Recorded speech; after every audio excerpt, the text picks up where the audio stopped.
Un placer tenerla aquí en este curso para dar esta charla inaugural. Entonces, ya le estaba comentando a los participantes que era un profesor, digamos, de reconocida trayectoria. Es un placer, digamos, tenerla aquí. Realmente es un gusto. Yo he podido conocerla en la conferencia que impartió en el tercer congreso de la vivienda colectiva, ¿no? Aquí en Guadalajara en el 2018. Entonces siempre pensé, ¿no? De encontrar la forma para poderla invitar, ¿no? A platicar de arquitectura. Entonces hemos encontrado, digamos, la ocasión. Entonces voy a leer un poco el currículum reducido del profesor Martín Hernández Manuel. Es doctor arquitecto, catedrático jubilado y profesor honorífico de la Universidad de Las Palmas de Gran Canaria, de España. Actualmente es profesor huésped del QUAD y miembro de InCiudades de la Universidad de Guadalajara. Es también miembro de la Academia de Bellas Artes de Canarias y de ICOMOS, México. Ha sido visiting scholar en las universidades de Columbia en Nueva York y de la McGill en Montreal. Obtuvo 3 reconocimientos nacionales españoles a la investigación y pertenece al Sistema Nacional de Investigadores Mexicanos. Ha publicado, entre otros, La invención de la arquitectura, Madrid 1997, La reconstrucción de los centros urbanos, con otros autores, Un modo de afrontar la ciudad africana, La casa en la arquitectura moderna y, por último, Visiones del hábitat en América Latina. Ha colaborado en libros y revistas especializadas con temas de teoría y crítica de la arquitectura y de la ciudad, arquitectura doméstica y patrimonio arquitectónico. Ha redactado inventarios del patrimonio arquitectónico y diversos documentos para el planeamiento municipal en Canarias, así como el Plan Maestro de la Antigua en Guatemala, Patrimonio de la Humanidad UNESCO, publicado en el 2012. Por lo tanto, damos la bienvenida al profesor Manuel Martín. Un gusto y estamos aquí para poder aprender de usted. Muy bien. Muchas gracias, Graciano. Primero, antes que nada, gracias por esta invitación. Ya estoy casi definitivamente ligado a la ESARC, ya lo sabes. Acabamos de terminar un diplomado, ahora continuaré en una maestría. Quiero decir que me da mucho gusto estar de nuevo en la ESARC, colaborando con la institución, y es un honor dar la clase inicial de este curso que inicia hoy. Bueno, voy a, si me permiten, a compartir pantalla. Sí, sí se puede. Perfecto. Sí, muy bien. Muchas gracias. Bueno, gracias a ustedes. Bueno, vamos a hablar, tenía varios temas que comentar con ustedes en esta tarde. No tiene directamente que ver con el curso propiamente dicho, en donde, bueno, a lo largo de las próximas semanas irán viendo con Graciano todo este cuerpo de sistemas arquitectónicos, herramientas para el diseño arquitectónico avanzado. Pero me parecía bueno compartir con ustedes el por qué escribí un libro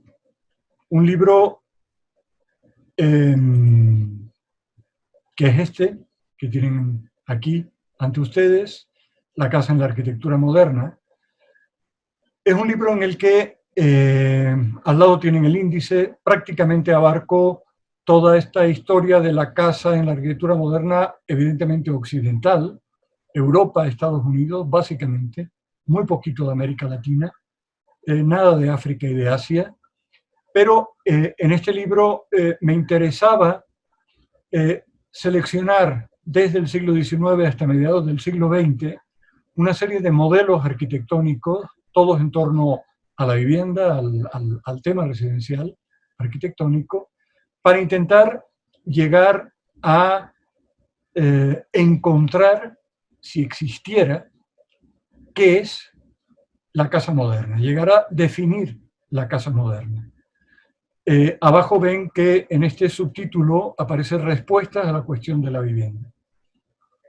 Ahora veremos cuál es esa cuestión a la que se refiere el subtítulo del libro. ¿Por qué este libro?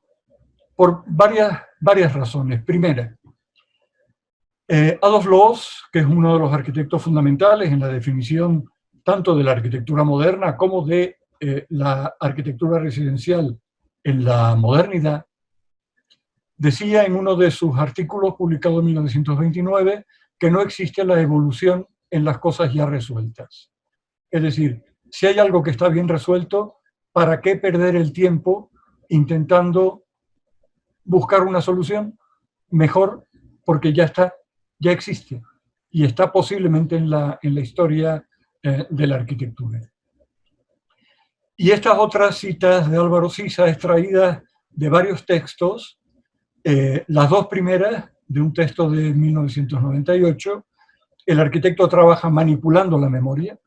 Si no tenemos nuestra memoria debidamente alimentada con información vasta, múltiple, difícilmente podremos solucionar el problema arquitectónico que tenemos planteado.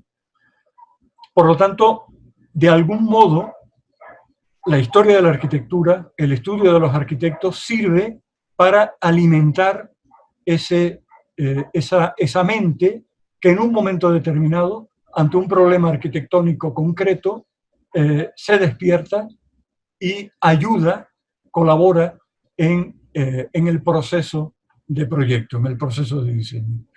Y en esta entrevista de 1980 hay un texto que yo he citado mucho, que es que precisamente los arquitectos no inventamos nada. En cualquier caso, transformamos modelos ya existentes, porque es verdad que los problemas no son siempre los mismos, pero es muy posible que esas soluciones que ya tenemos en nuestra memoria, que hemos aprendido a través de la historia, o a través de nuestros viajes, o a través de entradas múltiples, nos ayuden justamente para resolver ese problema. Mi intención fundamentalmente con el libro, era que los arquitectos no perdiéramos el tiempo ante un problema de vivienda, no perdiéramos el tiempo buscando una solución que a lo mejor ya existía. Y con una pequeña transformación, esa solución ya estaba disponible.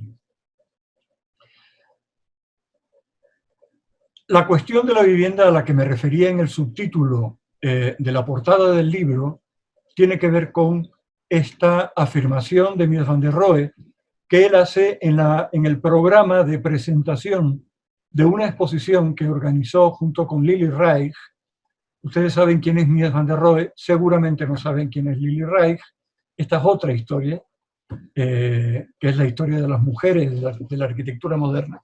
Pero de momento quédense simplemente con la idea de que si no es por Lili Reich, Mies van der Rohe no hubiera tenido el trabajo que tuvo en Alemania.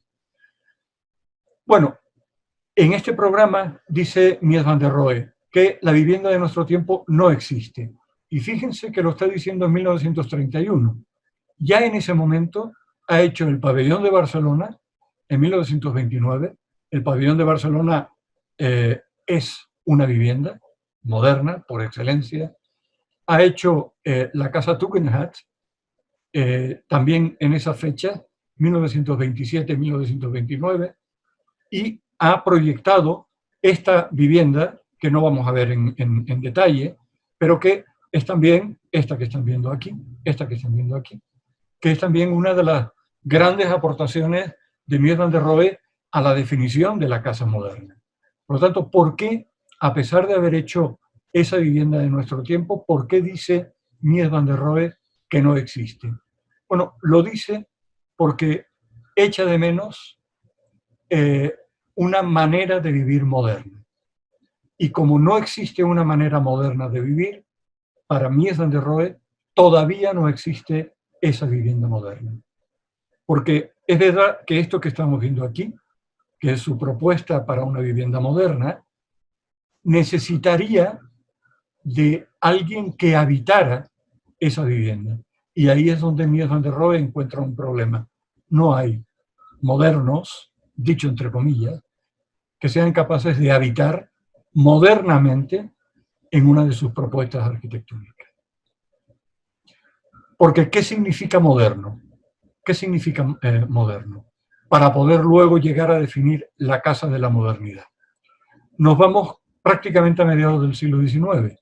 Baudelaire ya dijo en esta fecha que ven aquí que la modernidad es lo que cambia, lo que continuamente va cambiando. Mientras que lo clásico es lo eterno, lo inmutable, lo moderno es lo que continuamente va cambiando. Lo contingente, lo que depende de otros, lo que nunca está contento con el momento en que vive. El moderno es el que va continuamente adaptándose a los cambios de la vida. El moderno de hoy no puede ser el moderno de mañana. Para ser moderno mañana tienes que transformarte, tienes que cambiar. Igual que sucede con nuestro cuerpo. Mañana nuestro cuerpo no es el mismo que el de hoy. Esta representación que hace Duchamp de ese desnudo bajando la escalera vendría a ser una representación de esa figura moderna. La figura clásica es la figura de Leonardo, un hombre estático en el centro del círculo, en el centro del cuadrado. El círculo representa al mundo, el cuadrado representa lo artificial, la ciudad, la arquitectura. El centro lo ocupa el individuo, pero observen esa estaticidad que la figura de Duchamp rompe completamente. Uno imaginaría a Duchamp intentando tomar un boceto de una figura que en el momento que empieza el boceto, la figura se ha desplazado, ha bajado un escalón y luego otro, y así es imposible captar esencialmente a ese ser que se escapa, que se mueve. Este sería el habitante de la casa moderna. Este sería el espacio que la modernidad tiene que romper. Walter Benjamin, uno de los grandes filósofos de la modernidad, decía que habitar en el siglo XIX era seguir huellas. Una huella, repetirla una y otra vez. Pero este no es el habitar moderno. El habitar moderno tiene que ver, por un lado, con este carácter destructivo que estamos viendo a la izquierda. Oskar Schlemmer era el profesor de escenografía y danza en la escuela de la Bauhaus, y Manda von Creyve es la bailarina que vemos desarrollando esta coreografía del propio Schlemmer, que se llama la danza de palos. Imaginen en un interior de este tipo cómo se puede desarrollar esta danza. Es imposible, porque una de las características fundamentales de la modernidad es de nuevo con Walter Benjamin, ese carácter destructivo. El carácter destructivo se pone a hacer sitio, necesita del vacío, porque ese movimiento compulsivo de la danza no es posible en ese estuche que es el que veríamos en los interiores del siglo XIX. Por lo tanto, un interior del siglo XX tiene que ser un interior vacío para que el movimiento sea posible. Cuando el propio Schlemmer desarrolla un curso en la Bauhaus entre el 1928 y 1929, que se llama El hombre, representa a la figura humana no solo como una figura con órganos, con una musculatura, con una osamenta, sino además un individuo que se mueve, que tiene un centro nervioso, tiene un cerebro, tiene una psicología, aprecia el arte, genera ideas, tiene una ética, vive en el espacio natural, se mueve hacia el espacio artificial. Este individuo es un individuo complejo y esa complejidad implica un carácter espacial arquitectónico que no existe en la arquitectura hasta ese momento. Y no solo el espacio es un elemento importante, ese espacio vacío, sino aquí venimos con otro de los grandes filósofos de la modernidad, Scherbart, que escribe exactamente el mismo año en que se celebra la gran exposición de la Bergmund en Colonia, en 1914, en donde está el pabellón de cristal de Bruno Taut, que Bruno Taut dedica a Scherbart. Scherbart lo que dice es que si queremos ser modernos, si queremos vivir en este momento actual, los espacios no deben estar cerrados, pero además, para conseguirlo, se necesita el cristal, el vidrio. Y este vidrio debe pelear con las costumbres, es decir, con el muro cerrado, con el muro con muy pocos agujeros para que entre la luz. No, ahora ese espacio no solo debe estar vacío, sino que debe estar infinitamente iluminado. Gracias a que la nueva tecnología, aquí lo estamos viendo, todo esto es vidrio, todo esto son baldosas de vidrio, la nueva tecnología ya permite construir una casa completamente de vidrio. En 1929, Gideon, que es un personaje importante en la historia de la arquitectura de la modernidad, fue durante mucho tiempo secretario de los congresos internacionales de arquitectura moderna, que eran aquellos eventos que se celebraban cada cierto número de años para ir no solo recopilando todo lo que los arquitectos modernos hacían, sino además para ir planteando proyectos de futuro acerca de la arquitectura y la ciudad moderna. Aquí hace una definición de la casa dentro de este artículo que se llama El habitar liberado. Y en esta definición de la casa moderna, obviamente, vean que habla de luz, habla de aire, de movimiento, de apertura, que se apoya ágilmente. En ningún momento habla de una forma determinada, de una determinada volumetría. No, está hablando de qué es lo que el espacio moderno merece para que lo sea. Bueno, cuando años antes, 15 años antes, Le Corbusier, todavía no Le Corbusier, sino Charles-Édouard Jeanneret, recuerden que Édouard Jeanneret se llama a sí mismo Le Corbusier a partir de 1920, no antes. Bueno, pues cuando el joven Le Corbusier, junto con el ingeniero Max Dubois, este es un empeño mío, lo digo entre paréntesis, si conozco a los coautores de la arquitectura de la que aquí vamos a hablar, los vamos a encontrar también. Por lo tanto, esta casa dominó que ustedes encontrarán en prácticamente todos los libros, como obra de Le Corbusier, nunca hubiera sido posible sin la ingeniería de Max Dubois. Aunque ciertamente quedó en proyecto, nunca se construyó, pero se elaboraron los planos estructurales para que la casa pudiera ser construida.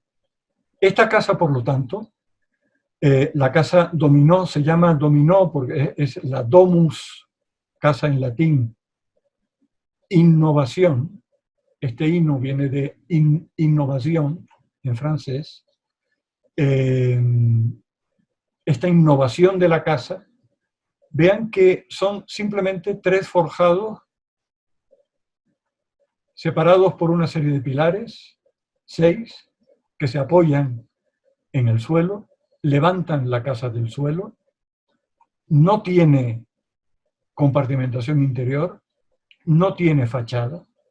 Es muy fácil imaginar que podríamos cubrir de vidrio estas fachadas, estas dos. Podemos imaginar perfectamente cómo podríamos compartimentar con elementos prefabricados muy ligeros, tal y como el propio Le Corbusier recomendaba, de acuerdo con las necesidades de cada uno.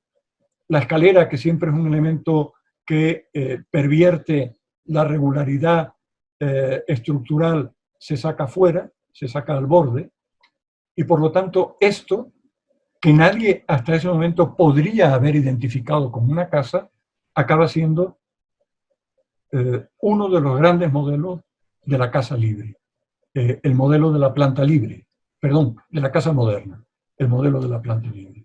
De tal modo que cuando Le Corbusier dibuja este interior de una de las viviendas del inmueble Villa, coloca el mobiliario que usa para compartimentar funcionalmente el interior.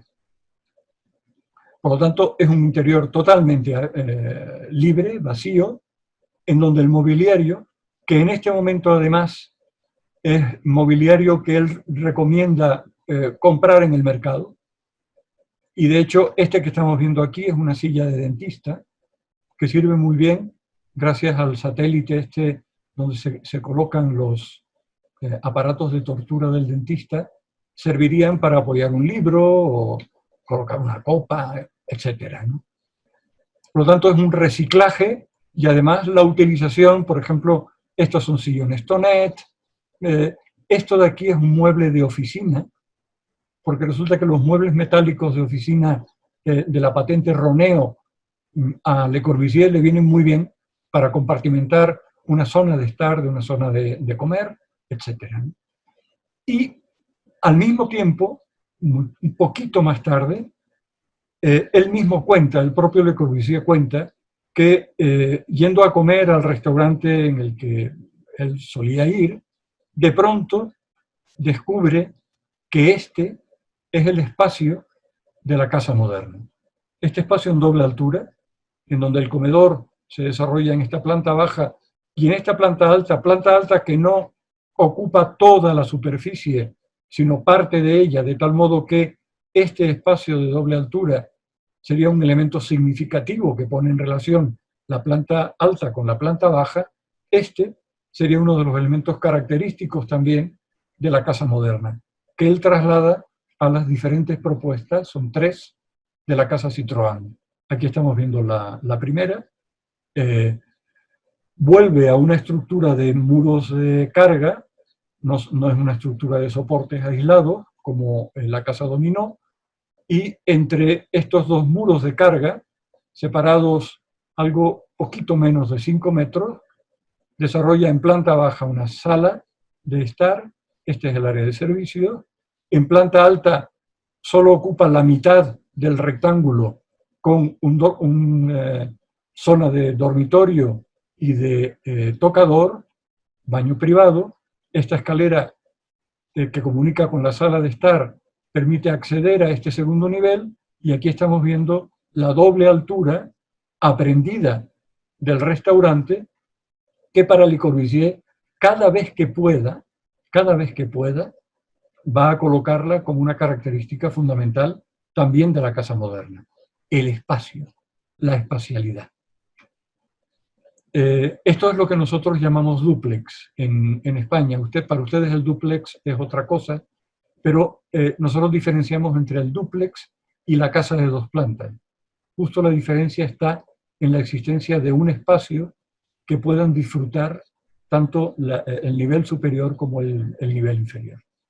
Y esta escalera exterior no solo lleva también a este primer nivel, sino que accede a este nivel de terraza en donde hay 2 pequeños dormitorios para invitados, recuperando con la terraza plana, algo que ya había planteado en la casa Dominó, la posibilidad de usar esta cubierta que ya no va a estar sometida a la cubierta a 2 o a 4 aguas tradicional en la arquitectura hasta ese momento. En la propaganda dicho entre comillas de la época, vean que continuamente la luz, el aire, la apertura son características fundamentales de esa arquitectura. Este es un libro de Gedeon, en donde lo que hace es mostrar una exposición que se hizo en Zúrich, también por la Bergbund alemana, de una serie de viviendas a escala real que luego fueron utilizadas y siguen siendo utilizadas. Y en este caso, esta es una operación muy interesante, tanto arquitectónica como urbanística, que se hizo en Frankfurt entre 1925 y 1931, luego volveré a ella, y vean cómo se muestra la arquitectura realizada para este municipio. Cubierta plana, los propietarios de la vivienda tomando el sol. Los hermanos Besnin en esta casa colectiva en la Unión Soviética, en Kuznets, muestra a sus habitantes haciendo ejercicio. Richard Docker fotografía su vivienda en la Waisenhof-Siedlung, otra de estas grandes exposiciones de arquitectura de vivienda en Stuttgart, la primera exposición del Bergbund. Aquí vemos a una señora también haciendo gimnasia, al sol, etc., ¿no? Antes les hablé de los congresos CIAM, los congresos internacionales de arquitectura moderna. El primer congreso se desarrolló en el castillo de la Sarraz, en Suiza, y en lo que se llama la Declaración de la Sarraz, un acuerdo de los arquitectos que asistieron a ese congreso, todos ellos arquitectos modernos, no estaban todos, pero ya en este primer congreso Le Corbusier de algún modo se elevó como el director de la operación. Aquí lo que se plantea en este primer congreso, entre otras muchas cosas, es que el problema de la vivienda está por plantear. Recuerden que lo comenté al principio, porque, dicen ellos, los clientes no entienden todavía cuál es el problema real de la vivienda y formulan muy mal sus deseos, dicen los arquitectos modernos. Por lo tanto, lo que hay que hacer es una tarea pedagógica, llevando a las escuelas, a los niños, a los jóvenes, aquellas ideas de qué significa vivir modernamente, qué necesita un habitar moderno para que cuando crezcan y sean clientes, sean capaces de exigir esas cualidades. A la izquierda lo que estamos viendo es una de las fotografías del segundo congreso que se celebró en Frankfurt en 1929, con bajo el epígrafe la vivienda mínima. ¿Por qué la vivienda mínima? Porque también los arquitectos modernos en este momento van a plantear un nuevo problema arquitectónico, el tema de la vivienda obrera. La vivienda obrera nunca estuvo en la agenda de las academias y escuelas de arquitectura del siglo XIX, ni en los intereses de los arquitectos de la época, salvo muy poquitos casos. Pero ahora lo que, a través del Congreso CIAM, lo que se va a plantear es que la vivienda obrera se convierta en dicho con mayúsculas, el tema de la arquitectura moderna. Y entonces aquí lo que se está haciendo es una exposición de una serie de viviendas ya construidas o en proyecto, todas ellas viviendas obreras y por lo tanto viviendas mínimas. Digamos que hay una relación directa entre la economía de la vivienda y la escasa superficie de la vivienda. Y esto lleva a una reflexión importante. La vivienda burguesa del siglo XIX, que se podía mover entre los 400, 500 metros cuadrados o más, no era posible como solución para la vivienda moderna. Por lo tanto, no era suficiente con convertir aquellas viviendas grandes en viviendas pequeñas con el mismo programa, que es lo que hacen los jíbaros con las cabezas de sus enemigos, las convierten en cabezas pequeñitas. Pero no se trata de hacer una vivienda burguesa pequeñita, se trata de replantear desde cero el problema de la vivienda. Y esto es lo que ya desde este segundo congreso se va a plantear. Hay autores que ya lo han planteado anteriormente, evidentemente, ¿no? Por ejemplo, Hilbersheimer, que va a ser también una figura importante en la escuela de la Bauhaus, como profesor de urbanismo, en el momento en que Mies van der Rohe sea el tercer director de la escuela. Luego Hilbersheimer va a seguir colaborando con Mies en toda su etapa norteamericana. Hilbersheimer viene a ser el urbanista que colabora con Mies van der Rohe. Y en este libro, que es un libro yo creo que importantísimo de los años 20, la arquitectura de la gran ciudad, no solo se plantea todo el discurso acerca de cómo debía ser la ciudad moderna, esta imagen que estamos viendo aquí, sino además, a través del análisis de viviendas hechas hasta ese momento, llega a definir qué sería una vivienda mínima. Entonces, una vivienda mínima que tenga espacio suficiente para las necesidades de una familia media, y esta es la propuesta que él hace para esta vivienda de 4 camas, así es como la llama, ¿no? Este es el acceso, una escalera, el bloque de vivienda es muy simple, escalera que da acceso a una vivienda y a otra, a un lado y otro. A partir de aquí aparece el baño y cocina, agrupados para aprovechar el núcleo de instalaciones. Esta sería la pared de instalaciones. Este es el vestíbulo, tiene una pequeña terraza, no es un balcón, es decir, si se hace un espacio al exterior, debe tener la anchura suficiente para poder ser habitado al aire libre. Y luego el acceso directo a la sala de estar, que se comunica con estos 2 pequeños dormitorios, y otro dormitorio mayor que engancha con el dormitorio grande de la vivienda que viene a continuación. Por lo tanto, esta es una vivienda mínima de 70 metros cuadrados. Según Hilbersheimer, todo lo que sea menos de 70 metros cuadrados no tiene sentido. Por lo tanto, hablar de 40 metros cuadrados, por ejemplo, por poner una cifra que ustedes conocen, como vivienda mínima, no tendría demasiado sentido para una unidad familiar media, ¿no?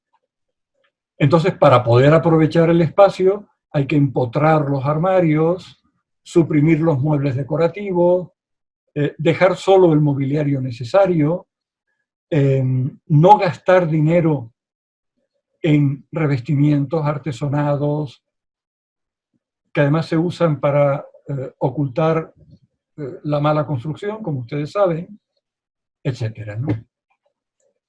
Y todavía en los años 30 hay otro libro importante, el primer libro en donde se utiliza este título, La Casa Moderna, 1934, un arquitecto inglés, Francis York, habla también de cómo debía ser esa casa moderna, cómo debía construirse, cómo debía ser amueblada, equipada.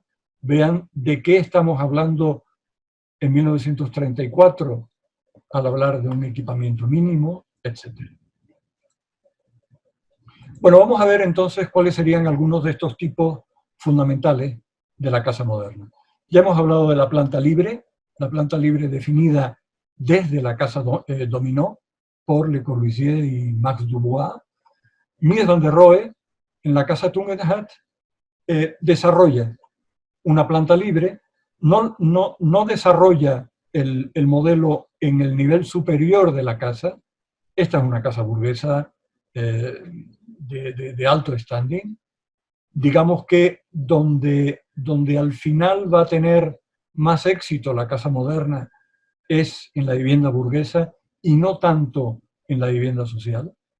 Habrá que esperar muchos años para que la vivienda social sea tema fundamental de la modernidad arquitectónica, incluso ya después de la Segunda Guerra Mundial. Pero aquí vean cómo en la casa Tugendhat el nivel superior es un nivel compartimentado. Hay un texto muy interesante de la señora Tugendhat, la dueña de la casa, en donde cuenta toda la experiencia que tuvo con Mies van der Rohe mientras proyectaba la vivienda, y luego la experiencia que tuvo una vez que la casa se pudo habitar, una vez terminada. Y entonces ella dijo que eso de la planta libre estaba muy bien, pero no para el nivel de dormitorio. El nivel de dormitorio debía estar perfectamente compartimentado, no deberían verse pilares en medio de los espacios residenciales, En cualquier caso, esto se podía dejar para el nivel inferior. Y efectivamente, si nosotros accedemos, vean que giramos y esta pieza convexa nos empuja hacia el acceso, totalmente de vidrio, y una vez en el acceso, hemos hecho este recorrido, llegamos al vestíbulo, bajamos la escalera, acompañados por la curvatura del volumen de vidrio, y una vez que llegamos abajo, llegamos a este pequeñísimo distribuidor que hacia este lado da a un oficio comunicado directamente con la cocina, y a este otro lado, aquí sí que ya hubo acuerdo para desarrollar un modelo arquitectónico que tenga que ver con la planta libre. Y en esa planta libre, vean que los elementos estructurales están para lo que deben estar, que es para sostener, y los elementos de compartimentación, el muro de ónix que vamos a ver ahora, o este paramento de una semicircunferencia de madera, de Macassar, que es la que Mies siempre suele utilizar, estos son elementos que se separan de la estructura y compartimentan. A través de Mies van der Rohe y otros muchos arquitectos del momento, una cosa es sostener y otra cosa es compartimentar. De tal modo que ese discurso ya se integra completamente en la defensa de esta planta libre y, por tanto, compartimentable. En esta planta libre aparecen, bueno, el espacio de la sala de estar, hay elementos muebles que van separando unas actividades de otras. Estas son actividades de juego, musicales. Esta es la zona de estudio, una zona más íntima de biblioteca. Ya les comenté la sala de estar, el comedor englobado dentro de este cuerpo. Este es digamos, el espectáculo que se presenta a cualquier visitante cuando llega a este nivel y se encuentra con la planta libre. Los elementos estructurales, además, se revisten de un material metálico que transparenta el espacio y que, por tanto, diluye de alguna manera el peso, la solidez de ese elemento estructural. Aquí ven el paramento de madera, el muro de ónix. Como la casa tiene aire acondicionado, no necesita chimenea, pero de alguna manera el papel que suele cumplir en la vivienda tradicional una chimenea como centro de la vivienda, aquí lo cumple este muro de una piedra semipreciosa, el ónix, extraído también de la misma cantera africana en Marruecos que el muro de ónix del pabellón de Barcelona. Y luego hay otro tema también curioso. En este paramento totalmente acristalado, este de aquí, que da al sur, este es el que da al este. En este paramento que da al sur, los dos tramos que se corresponden con la sala de estar y con el comedor descienden, es una pieza completa, fija, que desciende a este nivel del sótano mediante un mecanismo bastante complejo, de tal modo que el interior y el exterior ya no aparecen frenados por un paramento de vidrio. Un tema interesante es, una vez que se tiene la planta libre o la planta liberada, cómo se amuebla. Estos son muebles diseñados por Mies van der Rohe para el área de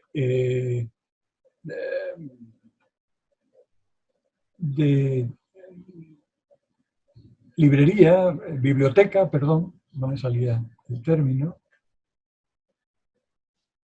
Este es un interior de a dos loos, mucho más amable, en el sentido de que Adolf Loos recomendaba siempre el uso de tejidos cálidos, el uso del ladrillo en algunos puntos determinados de la vivienda, el uso siempre de alfombras mullidas, persas. Y frente a ese modelo, el modelo de Le Corbusier, que vean que aquí estoy colocando a Le Corbusier, Pierre Jeanneret, que era el primo de Le Corbusier, fundamental para el estudio de arquitectura, era ingeniero y era evidentemente el calculista. Le Corbusier no sabía construir, él nunca estudió arquitectura, como saben. Aprendió arquitectura de otra manera, pero nunca en una escuela de arquitectura y nunca construyendo. Por lo tanto, necesitaba, y ahí estaba el pobre primo, digo el pobre primo, porque Le Corbusier era también bastante inútil a la hora de distribuir los elementos estructurales, ¿no? Como veremos luego en algún ejemplo. Entonces, bueno, el primo tenía que resolver los problemas. Charlotte Perriand, no sé si la conocen. ¿La conocen? Lo digo a los compañeros alumnos que están por aquí. No. Charlotte Perriand fue una figura fundamental en el estudio de arquitectura de Le Corbusier y Jeanneret.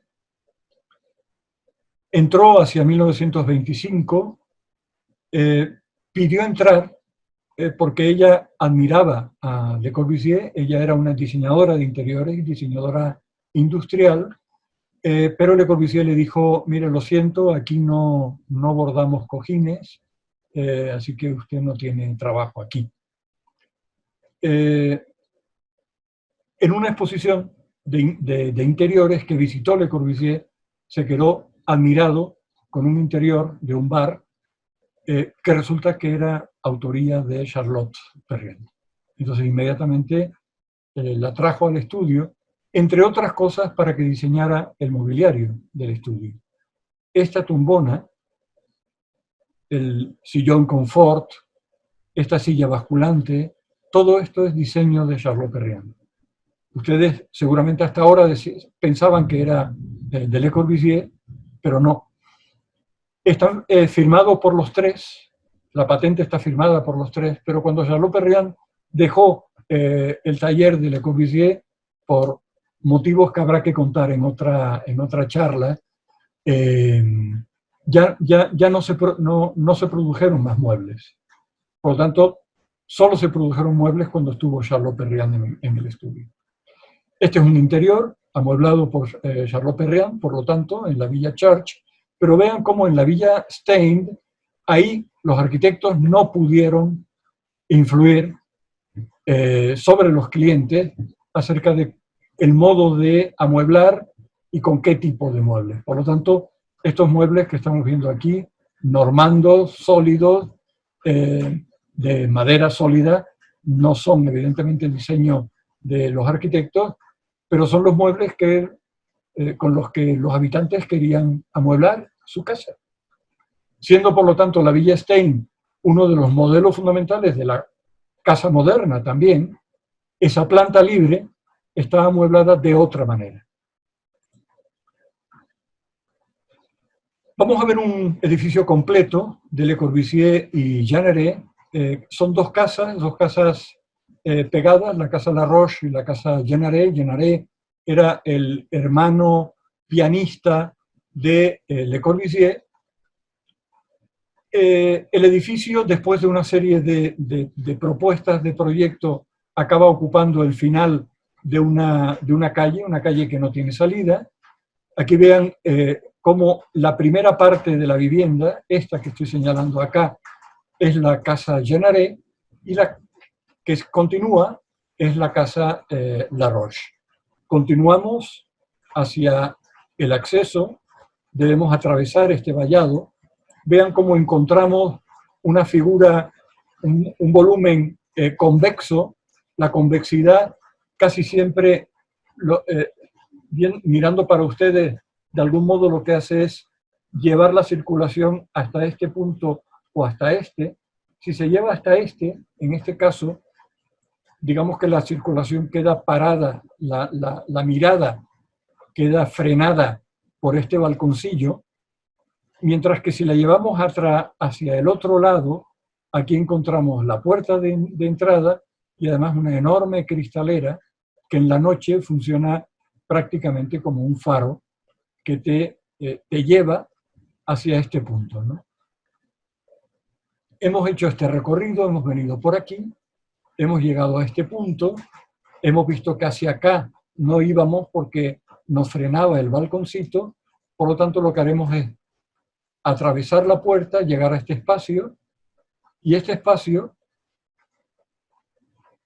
ya no solo es un espacio en doble altura, es un espacio en triple altura. Digamos que es la ceremonia de la espacialidad arquitectónica en un espacio que no deja de tener 5 por 5 metros. Es un espacio muy, muy pequeñito, pero que justamente esa tridimensionalidad del espacio es exagerada de tal modo que desde que uno atraviesa la puerta y llega al vestíbulo, sabe que se enfrenta a una vivienda en tres niveles. A este lado de acá están los espacios íntimos de la vivienda, estos son espacios de servicio, y hacia este otro lado de allá hay que subir la escalera, asomarse a este balconcito que recuerda, en teoría de la composición utilizamos la palabra reverbera, este balconcillo reverbera el que habíamos visto al exterior, produciéndose por lo tanto una especie de simetría. De aquí a aquí hay exactamente la misma distancia que de aquí a aquí. Y una vez en este punto, uno continúa el camino, puede venir por este puente, este puentecillo, que comunica con la vivienda, con la parte íntima. Ahora aquí encontramos la cocina y el comedor, pero si entramos aquí, esta es la galería de arte. El doctor Laroche era un gran coleccionista de arte, aparte de ser un señor que celebraba grandes fiestas en su casa, necesitaba espacio. Esta es su galería de arte, que habrá que atravesar completamente para empezar a subir una rampa que nos lleve a este tercer nivel, que es el nivel de la biblioteca, estudio del señor Laroche. Aquí. Desde donde volvemos a ver el espacio en triple altura. Yendo por este puente, ya les comenté, esta es la sala de estar, comedor, y en el nivel superior está el dormitorio. En la casa del hermano, que ahora es la sede de la Fundación Le Corbusier, la casa funciona de otra manera.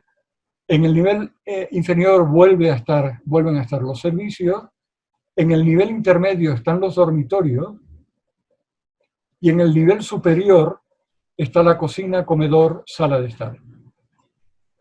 Ustedes como arquitectos seguramente se preguntarán por qué los dormitorios no están en el último nivel. Bueno, no están en el último nivel porque justo las vistas hacia el bosque de Boulogne están, mientras más arriba te encuentres, mejores vistas tendrás. Tienes más aire, más espacialidad. Por lo tanto, lo lógico, funcionalmente hablando, es que estos espacios estén colocados en el nivel superior. Saludos a otra compañera que acaba de llegar. Vean, ¿no? Hemos venido desde el acceso, hemos atravesado toda la sala de exposiciones para poder subir la rampa y llegar, subimos la rampa. Estas son fotografías más o menos actuales de cuando visitamos la casa. Estas son fotos de la época, y en estas fotos de la época encontramos el mobiliario dispuesto también por Charlot Perriand. Charlot Perriand no participó en el proyecto de la vivienda, pero sí en la distribución de la casa. Entonces, una vez en el nivel superior, es esta fotografía, este es el espacio de la biblioteca, y esta es la fotografía en donde una vez que llegamos al punto extremo del recorrido, volvemos a tener una visión de la totalidad del espacio en 3 niveles. En el caso de Adolf Loos, si tienen alguna pregunta que hacer o algo que no han entendido, por favor me pueden interrumpir, ¿eh? No hay problema. El caso de Adolf Loos es realmente curioso. Es un arquitecto del que me gusta hablar porque me parece que tiene algunas ideas interesantes que fueron de aplicación en ese momento y que hoy nos pueden hacer pensar.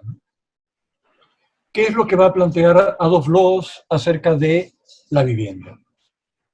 Esta es la Casa Ruffer, es una casa familiar, quizá uno de los proyectos más conocidos del arquitecto. Aquí estamos viendo los 4 alzados del proyecto. Este alzado que estamos viendo aquí lo hemos dibujado, y a rayitas está la situación de los forjados, de los niveles de la vivienda, ¿no? Aquí estamos viendo la fachada de acceso a la casa, pero realmente para llegar a la casa, esta es la calle, esta es la fachada que da a la calle.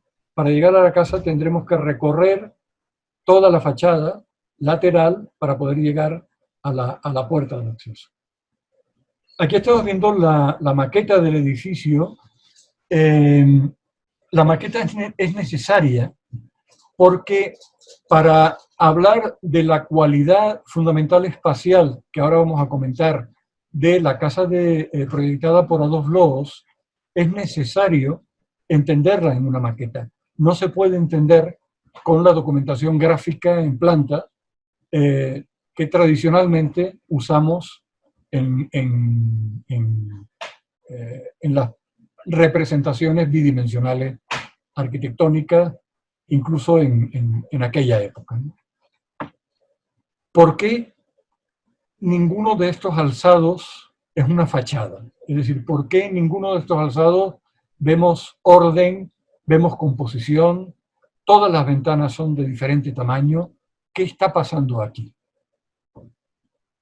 Cuando Adolf Loos presentó el proyecto a aprobación municipal, el municipio le dijo que no tenía, la casa no tenía fachadas, no se le podía dar un permiso para construir. Lo que hizo Adolf Loos fueron varias cosas. Primero, colocó esta línea de cornisa, que no existía en el proyecto, colocó el cornisamiento, que es un elemento fundamental, constructivamente además es necesario, ¿no?, para que el agua no gotee por toda la fachada. Este y este son elementos de la arquitectura clásica, pero sobre todo esto que estamos viendo aquí es una copia que coloca aquí del friso del Partenón. Y por lo tanto, dice Adolf Loos, ¿cómo que no tiene fachada? Si tiene el friso del Partenón y tiene cornisa, que son todos elementos clásicos. Entonces, a partir de ese momento se le dio permiso de construir, pero sigue sin estar respondida la pregunta de por qué esta asimetría, esta aparente descomposición de la fachada. Bueno, el motivo es el siguiente. Para Adolf Loos, la ciudad no tenía interés ninguno. Por lo tanto, la arquitectura no tenía por qué mostrarse a la ciudad.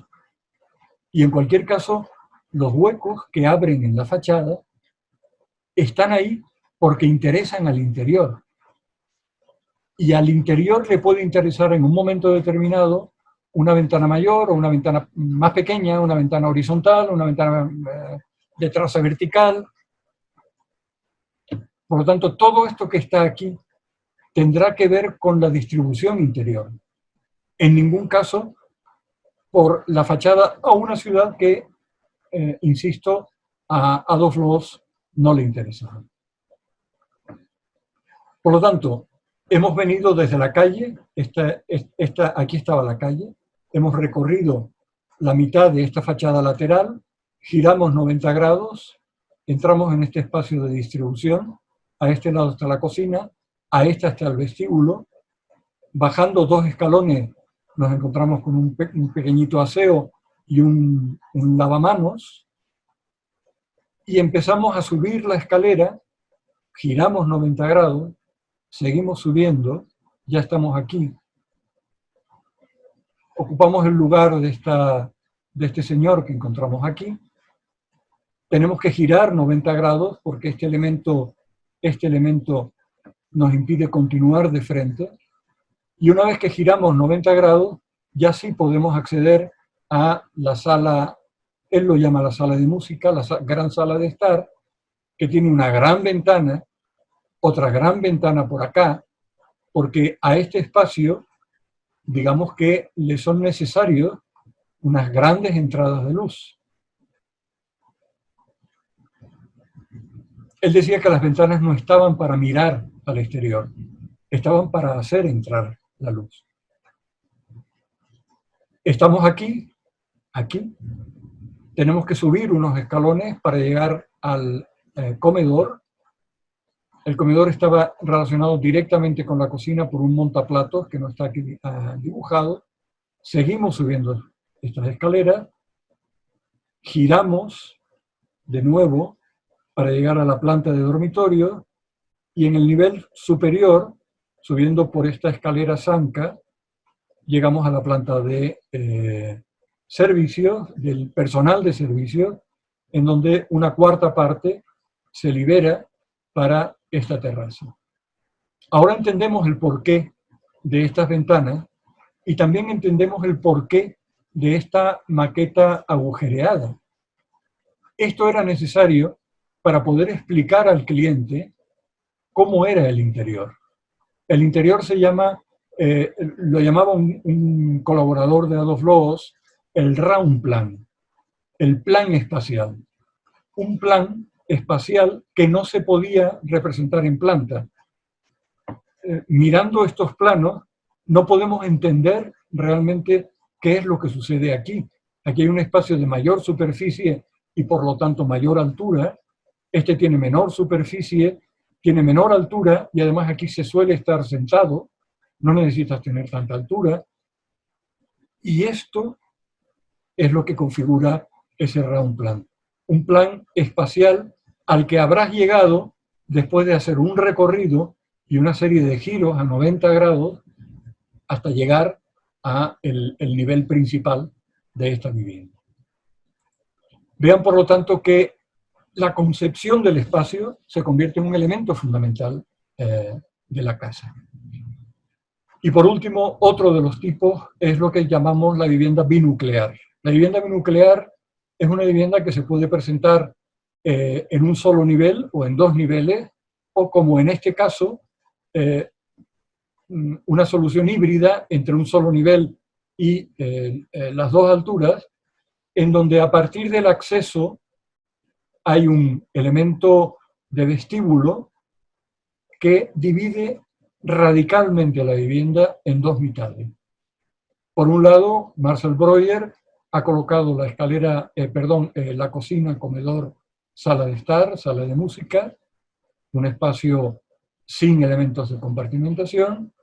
Estos elementos de compartimentación de la cocina en algunas otras soluciones llegan solo a un nivel intermedio, por lo tanto el espacio continúa más allá de los límites de la sala de estar y del área de comer. Y al otro lado, los dormitorios. Dormitorio principal y debajo de él, al mismo nivel que la entrada de garaje, este sería el dormitorio de servicio. De aquí arranca la escalera que lleva también a este espacio de vestíbulo, al otro lado del cual abre un patio abierto al paisaje, que junto con este área de acceso, ya digo, divide completamente en 2 mitades una vivienda. Esto, de nuevo, es resultado de un análisis funcional muy estricto. Vamos a ver algunos modelos de agregación. Este tratadista de la ciudad, uno de los primeros grandes tratadistas de la ciudad a finales del siglo XIX, planteaba que, aunque parece más interesante la casa individual, la vivienda rodeada de jardín, evidentemente la casa de alquiler en altura también era una tipología fundamental. Y por lo tanto lo que plantea Steuben es combinar en una misma solución urbano-arquitectónica edificios de baja altura, viviendas unifamiliares, con bloques de departamentos. Efectivamente, la vivienda de baja altura es la que aparece teorizada en las propuestas de la ciudad jardín inglesa, que luego pasa en Estados Unidos y luego pasa en Europa a través de Francia. Aquí estamos viendo uno de los grandes modelos, que además fue el primero de ciudad jardín, Hampstead, en donde, por ejemplo, esta unidad de aquí es la que estamos viendo a mayor escala, siempre a partir de una calle principal.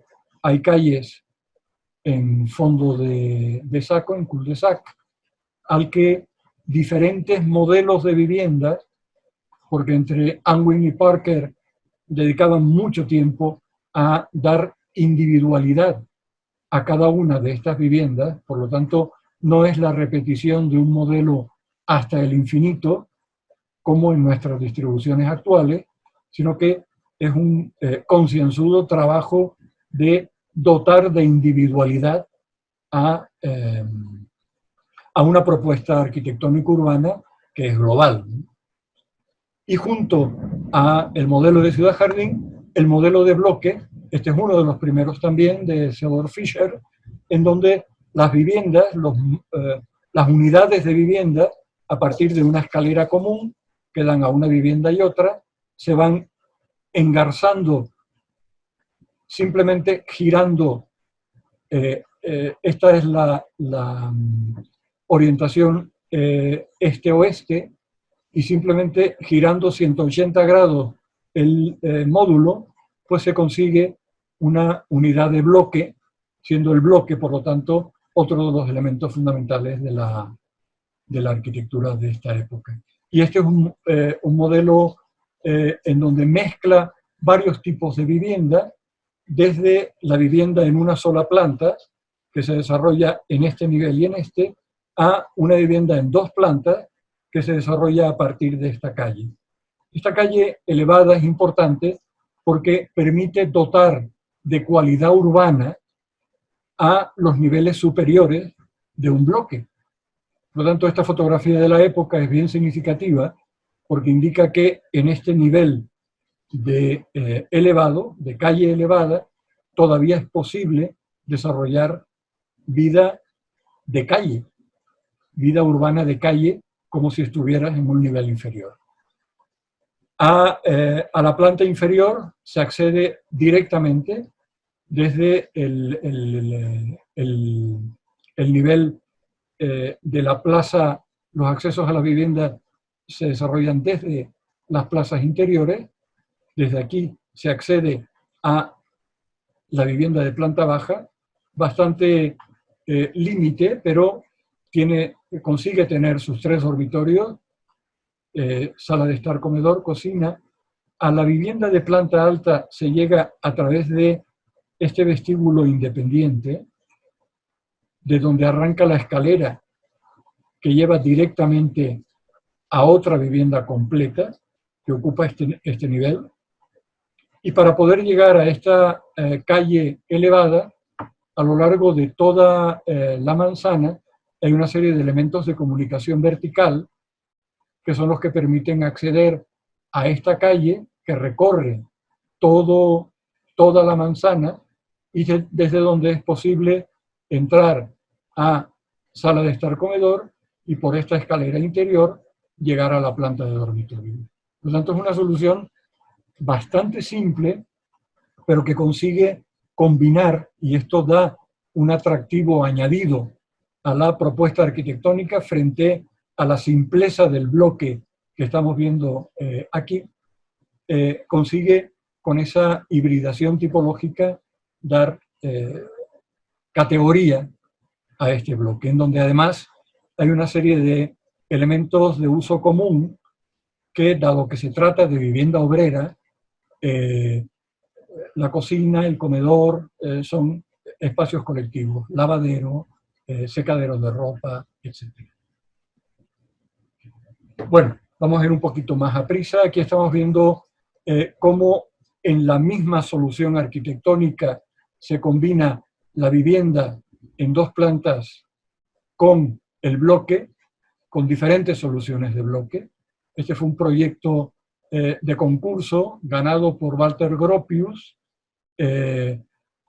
que se une con Otto Hassler, que se llevó el segundo premio, para organizar la distribución. Solo se llegó a construir este tramo de aquí, pero ahí sigue en pie.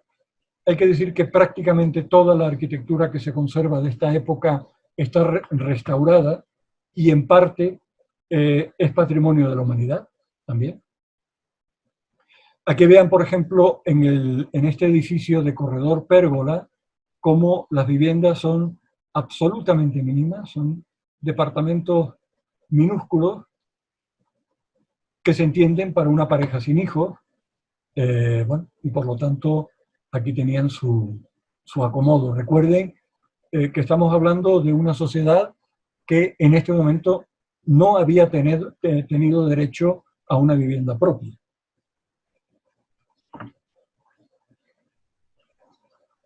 Después de la fundación de la Unión Soviética, después de la Revolución, son interesantes algunas propuestas de vivienda que se desarrollan en ese momento para comunas obreras. Por ejemplo, estas dos que estamos viendo aquí son soluciones de un concurso de la Organización de Arquitectos Soviéticos en 1927. La solución consiste en colocar un corredor central que da acceso a dos viviendas. Este es el nivel inferior de una vivienda, este es el nivel superior de la otra vivienda, y desde aquí se baja a la planta de dormitorio, que ocupa todo el nivel, o se sube a la planta de dormitorios, que ocupa también todo el nivel. Hay que decir que, bueno, la única diferencia entre esta propuesta y esta es que en esta las escaleras van perpendicularmente al recorrido del corredor, y en este caso las escaleras se colocan paralelamente al corredor. Pero la solución es exactamente la misma. Este es el corredor, se accede a una vivienda desde la que se baja a la planta de dormitorio, o a esta otra desde la que se sube a la planta de dormitorio.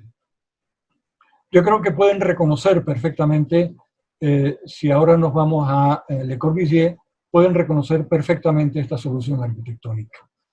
Le Corbusier estuvo en 1928 en Moscú, conoció el resultado de este concurso y cuando volvió a Francia empezó a utilizar en múltiples propuestas. Aquí estamos viendo varios proyectos para un sector urbano de París. Aquí estamos viendo otra solución para un edificio de viviendas en Zúrich. Y en todos los casos estamos hablando de un corredor central, que da acceso a una vivienda desde la que se sube y a otra desde la que se baja. No pudo construir esta solución hasta la unidad de habitación de Marsella, después de la Segunda Guerra Mundial, después de 1945. Pero digamos que hasta ese momento estuvo intentando repetir la solución que, insisto, los soviéticos ya habían desarrollado un año antes. Y aquí vemos cómo la planta libre, en el caso de Mies van der Rohe, es llevada a un edificio. Este fue el bloque que él desarrolló en la Weissenhaus-Siedlung de Stuttgart, aquella exposición que ya les comenté, organizada por la Asociación de Arquitectos Alemanes, que se inauguró en 1929.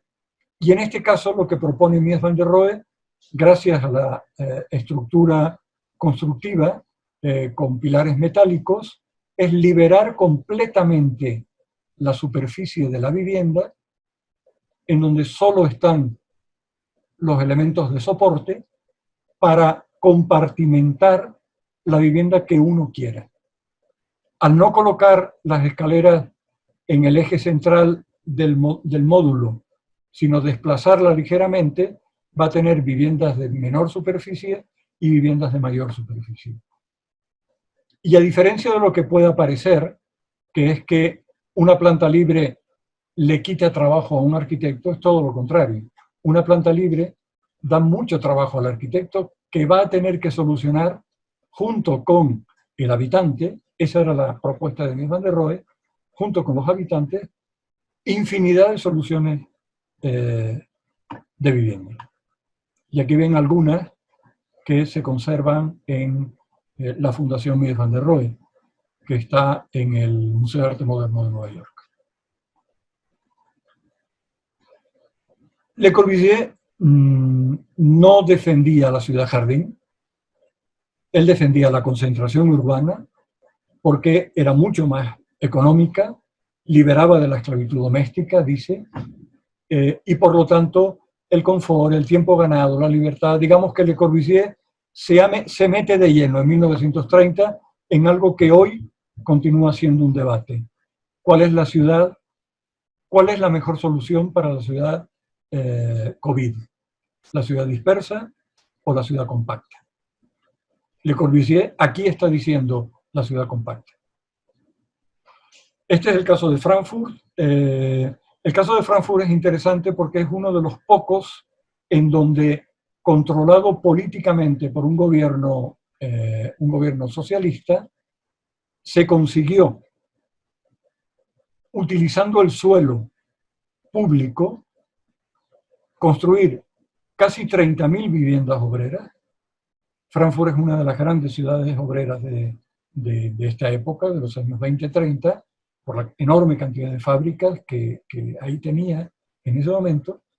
Y entonces, a partir de una propuesta teórica, este es el centro de Frankfurt, y vamos a colocar una serie de nuevas ciudades, no necesariamente ciudad jardín, pero también esas nuevas ciudades perfectamente conectadas con el centro urbano, hasta el punto que antes de construir las ciudades satélites, es lo que significa esta palabra, antes de construir la ciudad satélite, tiene que estar la línea de tranvía construida, de tal modo que el transporte público garantiza que la gente tenga movilidad suficiente una vez que ya habite en esta ciudad satélite. Esas ciudades satélites se colocan en la periferia de Frankfurt. Hay además un órgano publicado que difunde las peculiaridades de una casa moderna, de una ciudad moderna y de la práctica arquitectónica moderna en Frankfurt. La revista se llama La Nueva Frankfurt. Estos son todos los estudios teóricos de cuál es la mejor distribución de vivienda. Al final es esta y no esta, que es la que se va a continuar desarrollando, por ejemplo, en los Países Bajos, en Holanda. Este es el estudio que la oficina de May es nombrado por el alcalde de la ciudad, el encargado de toda esta operación. May es arquitecto, y entonces se monta una oficina muy potente, municipal, en donde, entre otras cosas, se desarrolla toda una tipología compleja que va desde viviendas unifamiliares, viviendas bifamiliares, es decir, una planta baja, una familia, una planta alta, otra vivienda, otra familia,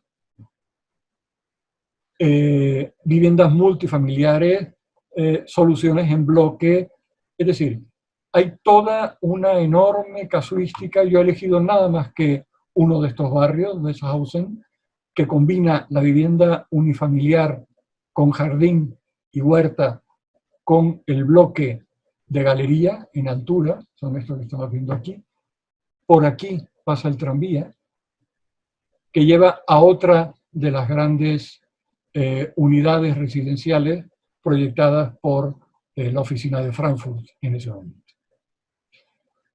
No solo se diseña la vivienda, se diseñan todos los elementos componentes, se prefabrican se patentan sistemas de prefabricación, se diseña, y en este caso por también una arquitecta importante en este momento, Margarete Schütte-Lihotzky, la primera arquitecta titulada en Austria, en la Escuela de Arquitectura de Viena, que trabajó con Adolf Loos y luego vino a trabajar con May, conociendo cuál era este proyecto.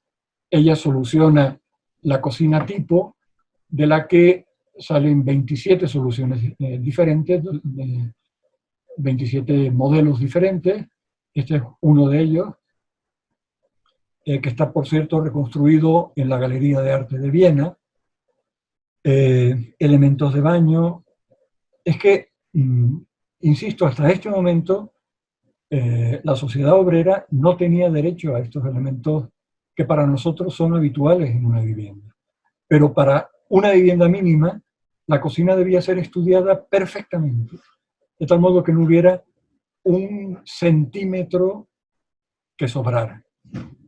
Y aquí está, ¿no? Si no lo conocen, que yo espero que sí, si no lo conocen, recomiendo que visiten diferentes webs, porque esta información está en todos lados. Frente a este interior, el vacío, hacer sitio. Esto está en el primer número y una de las primeras páginas de la revista Das Neue Frankfurt. Margarete Schütte-Lihotzky es importante porque, aparte de trabajar para la oficina, para la que hizo, por ejemplo, este tipo de vivienda minimísima, son 39 metros cuadrados. Los 39 son casi 40 metros cuadrados, con dos espacios, ¿no? Dos estancias, aparte de la cocina. Pero estas dos estancias están comunicadas entre sí, de tal modo que, descorriendo estos paneles, el espacio se convierte en un espacio único. Y solo por la noche, cerrando los paneles, esto se convierte en un pequeño dormitorio, y esto, sacando las camas que están guardadas debajo del mueble, se podrá conseguir un dormitorio principal. Este, como digo, es importante porque son viviendas para mujeres trabajadoras. Dentro del tema de la sociedad trabajadora, la mujer trabajadora también era la gran ignorada, ¿no? Puede haber mujeres trabajadoras que vivan solas o que vivan con un hijo, familias monoparentales, y entonces lo que hace Margarete Schütte-Lihotzky es estudiar también perfectamente todos los elementos de un pequeñísimo departamento que aquí se construyó para la exposición de la mujer en Essen, en Alemania, en 1927. Y aquí está el modo como se definía el edificio, con 3 viviendas que seguían este modelo y estas otras 2 mucho más sencillas.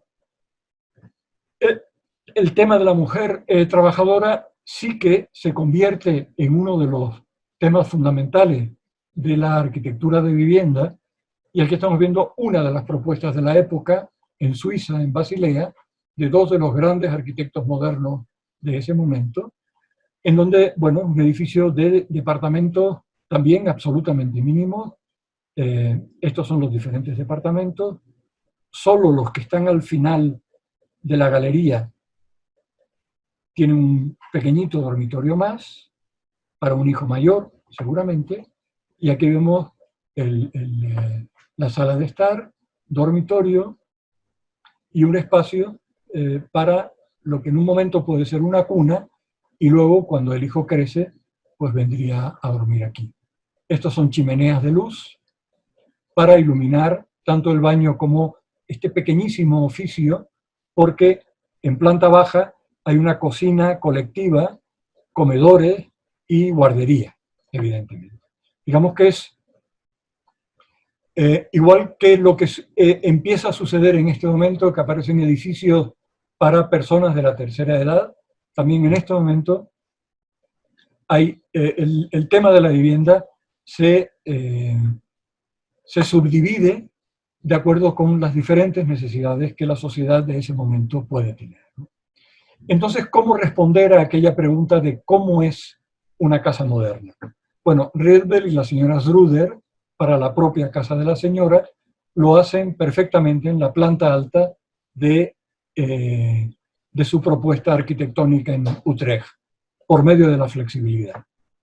La flexibilidad sería el modo con el cual, mediante estos paneles corredizos, una planta que en un momento determinado puede estar compartimentada con 2 dormitorios de los hijos y el dormitorio de la señora abierto completamente a la sala de estar, descorriendo los paneles y ocultándolos aquí, aquí y aquí, se tendría la planta libre. Exactamente lo mismo que Le Corbusier y Jeanneret plantean en esta casa, que fue un encargo del ministro de Vivienda de la época, el ministro Lucher, para también una vivienda mínima, que en la medida que es una vivienda mínima obrera, por la noche y por el día no pueden tener la misma distribución. Por lo tanto, durante el día, este es el espacio de los hijos, se accede por aquí, en pequeño vestíbulo, gran sala de estar, comedor, cocina, y vean que la cama del principal, más que dormitorio, sería el lugar donde dormir, está cerrada por este panel, que por la noche se corre, se coloca delante de la cocina, el dormitorio, digamos que disfruta del espacio de la sala de estar comedor, y este panel que está aquí, guardando las camas, se desplaza, se coloca aquí, esta cama que estaba aquí y esta que estaba aquí se acuestan, y estas que estaban aquí en vertical se colocan en horizontal. Y por lo tanto este espacio se convierte en 2 dormitorios para los hijos. Flexibilidad. O también crecimiento. Este fue un concurso celebrado en Berlín en 1931, la casa crecedera. Esta fue la propuesta de Alexander Klein, uno de los grandes teóricos de la distribución de la vivienda moderna. La casa empieza por aquí, luego crece para acá, por lo tanto se libera el espacio de la sala de estar, y luego puede seguir creciendo para tener un espacio de dormitorio o de estudio, un dormitorio pequeño, y vean cómo simplemente lo que se va haciendo es escalonar los volúmenes en esta línea horizontal. Eleanor Raymond, en esta casa también, Eleanor Raymond fue una de las primeras arquitectas norteamericanas tituladas, propone una casa, esta es la planta baja, planta alta, que en un momento determinado crece, y el propio proyecto ya prevé cuál iba a ser ese crecimiento. Como es, esto lo digo también entre paréntesis, casa proyectada por una mujer, no existe el comedor como espacio propio, sino que existe una sala de desayuno que puede servir como comedor directamente relacionada con la cocina. Me gusta enseñar esta casa porque efectivamente se construyó, pero desgraciadamente se destruyó no hace mucho. Estaba el expediente para declararlo patrimonio local, pero no se llegó a tiempo. El tema de la prefabricación, otra de las respuestas a la vivienda moderna. ¿Cómo conseguir abaratar costos? Prefabricando. Walter Gropius no solo diseña una patente que aplica en este barrio, el barrio Torten, que aquí vemos ya construido, sino que además se inventa todo un procedimiento para poder construir con mucha rapidez, teniendo todos los materiales a mano, y con este sistema casi ferroviario, por así decirlo, va a ser posible construir rápidamente estas casas, ¿no? Estos son los principios de esta construcción sistemática, tal y como él desarrolló teóricamente en el primer volumen de la revista de la Bauhaus. Los socialistas, evidentemente este debía ser uno de los temas fundamentales de trabajo, la vivienda prefabricada.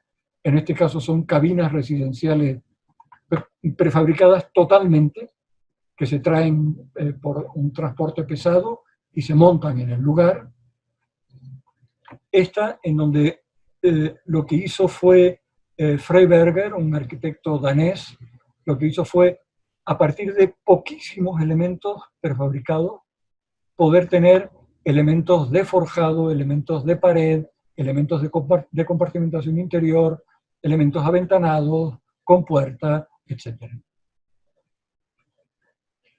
Y cuando Charlotte Perriand, aquella antigua colaboradora de Le Corbusier, le encargan un número monográfico en la revista Technique en Architecture de 1950, la revista se va a llamar El arte de habitar, y ella, que había estado en Japón después de colaborar con Le Corbusier, descubre que la arquitectura japonesa que estamos viendo aquí, o este ejemplo es de Richard Neutra, o este ejemplo que es de Alvar Aalto, justamente poder tener un espacio libre, compartimentable, y en donde, como sucede en la casa tradicional japonesa, todos los útiles están guardados y van saliendo a medida que sean necesarios.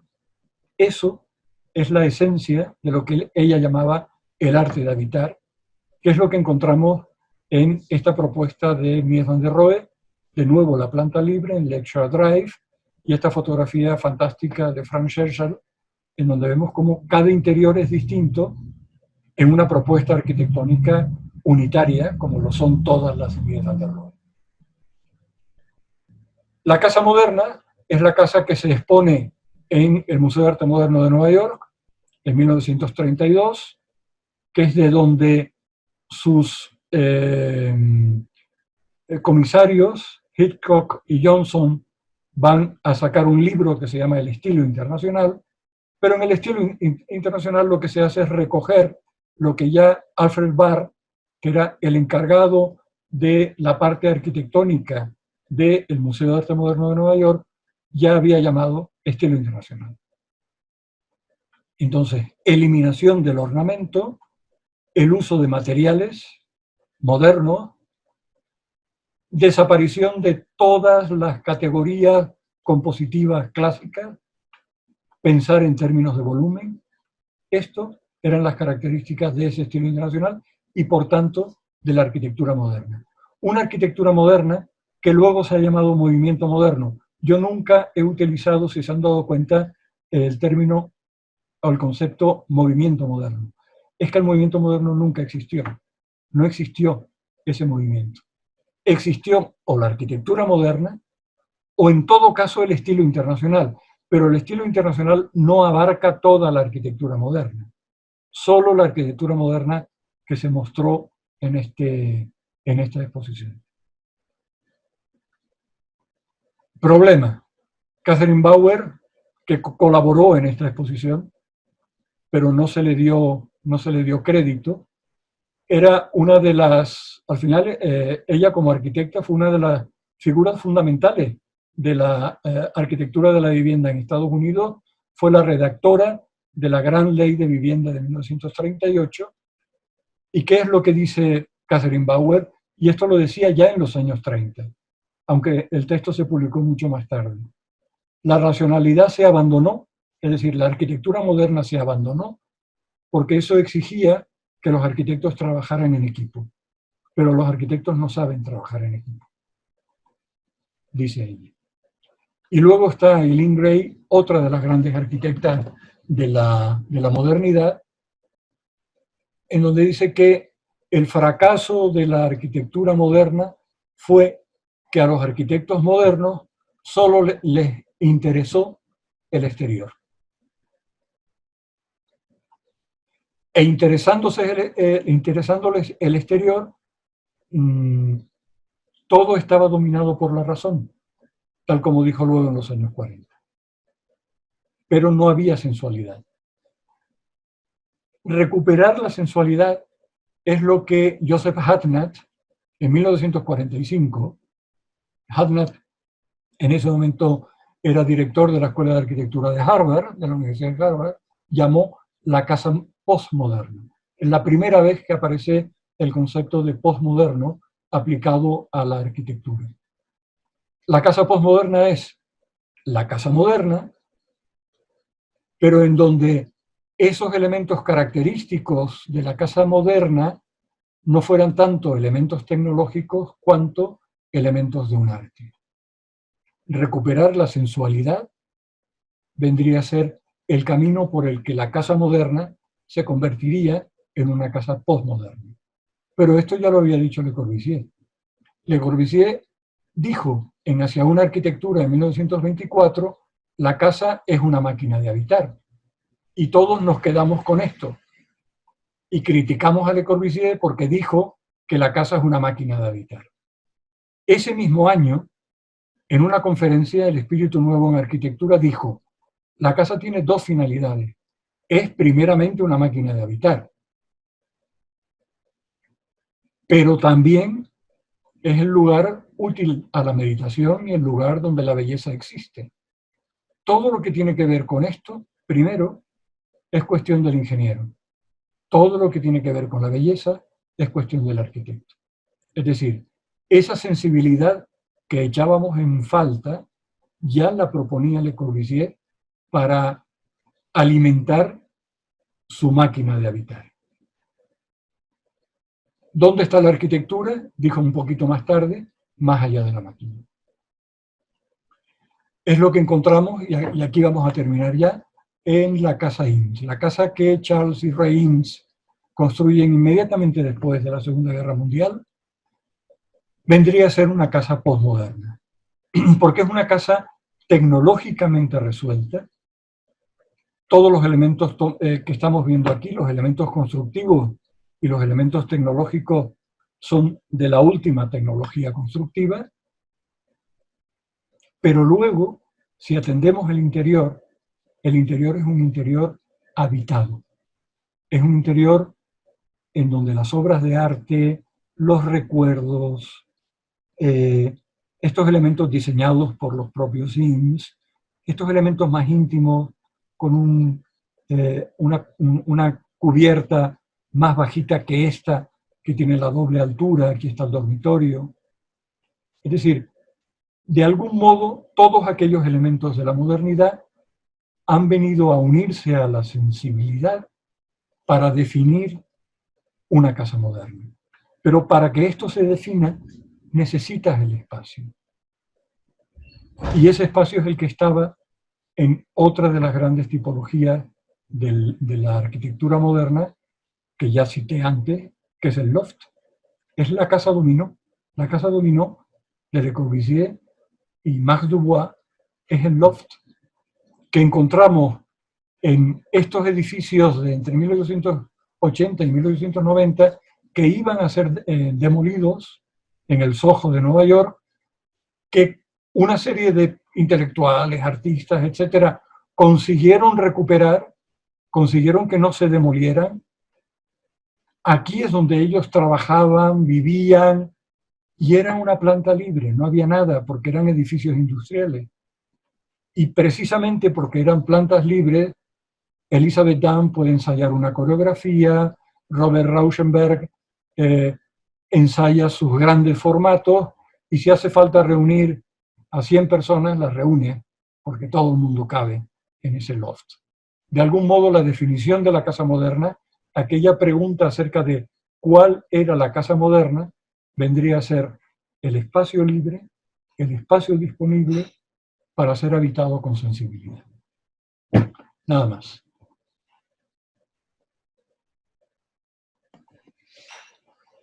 Bueno, agradecerle, profesor, por esta grande clase de arquitectura. Yo creo que, este curso está dentro de la oferta que con les que hacemos del Laboratorio de la Vivienda Contemporánea, entonces no podíamos tener un mejor inicio, ¿no? O sea, realmente ha sido muy interesante. Aquí tengo no sé cuántas decenas de páginas de apuntes que he tomado porque ha sido realmente una clase muy interesante. Me ha interesado mucho la primera parte, ¿no? Cuando usted citaba como a Adolf Loos, ¿no? O Álvaro Siza, ¿no?